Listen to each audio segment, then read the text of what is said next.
Kejaksaan Tinggi Gorontalo menetapkan tiga tersangka dugaan tindak pidana korupsi proyek kanal Tanggida Gorontalo pada Kamis 5 Desember 2024. Adapun penetapan tersangka berdasarkan hasil penyelidikan selama 4 bulan yang dilengkapi dua alat bukti kuat. Satu dari tiga tersangka adalah pegawai Dinas PUPR Provinsi Gorontalo, yakni Robin S. Lantu yang merupakan Kepala Bidang Sumber Daya Air. Untuk informasi selengkapnya akan disampaikan langsung oleh rekan wartawan Tribun Gorontalo. Herjianto Tanggahu, silakan untuk laporan lengkapnya. Terima kasih Adila di studio. Tribuners dimanapun Anda berada dapat kami laporkan dari Provinsi Gorontalo.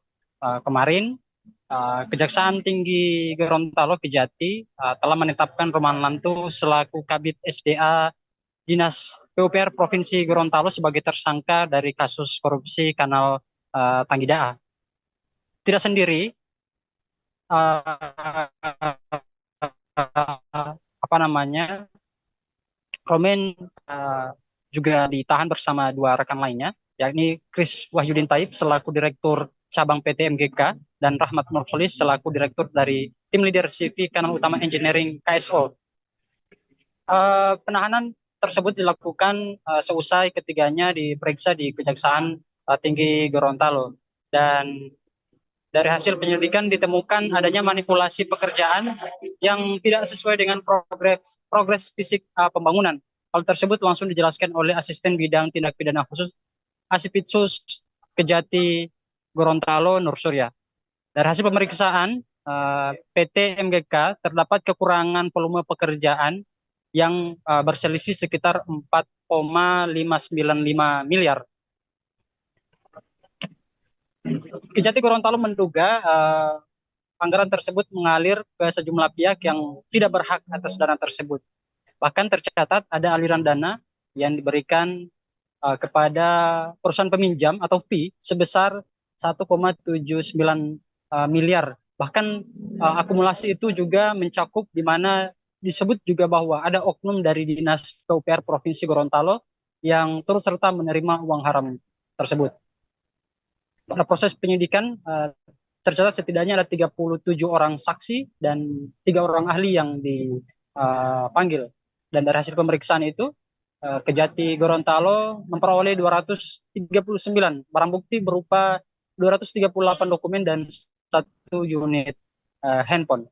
Ketiga tersangka saat ini dikenakan primer pasal 2 ayat 1 junto pasal 14 Undang-Undang Nomor 31 tahun 1999 tentang pemberantasan tindak pidana korupsi dengan ancaman maksimal 20 tahun penjara. Dan ketiganya setelah dilakukan pemeriksaan dan penahanan langsung diseret ke Lapas Donggala Kota Gorontalo. Terpisah saat dihubungi oleh Tribun Gorontalo hari ini, Kadis PUPR Provinsi Gorontalo Aris Adrianto membantah menerima aliran dana yang disebut mengalir ke pejabat Dinas PUPR Provinsi Gorontalo. Bahkan ia membeberkan bahwa memang saat ini ia menjabat sebagai Kadis PUPR itu baru di tahun 2023. Sementara proses pencarian terakhir yang untuk proyek tersebut terakhir di bulan November tahun 2022. Kejati Gorontalo menyebut bahwa proses penyidikan masih akan terus berlanjut. Bahkan disebut juga akan ada potensi tambahan tersangka bila mana pihaknya telah mengantongi bukti-bukti yang kuat. Demikian yang dapat kami laporkan dari Gorontalo, kami kembalikan ke studio. Baik, terima kasih untuk informasi lengkapnya. Silakan bertugas kembali. Tribuners, berikut kami tampilkan wawancara bersama Surya, menurut Asisten Tindak Pidana Khusus Kejati Gorontalo. Berikut untuk tayangannya. Untuk menyampaikan seharusnya nanti di hari Hakodia mungkin nanti akan kita sampaikan juga. Baik, terima kasih rekan media dan masyarakat yang ada di Kota Gorontalo bahwa pada hari ini tim penyidik pada bidang tindak pidana khusus Kejati Gorontalo telah melakukan pemeriksaan yang semulanya saksi yang diperiksa dalam kasus banjir kanal Tanggida yang mungkin para masyarakat media menunggu bagaimana perkembangannya.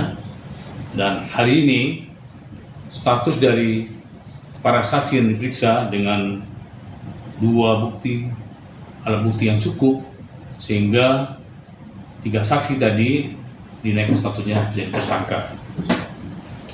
Dan berdasarkan surat perintah Download Tribun X sekarang, menghadirkan lokal menjadi Indonesia.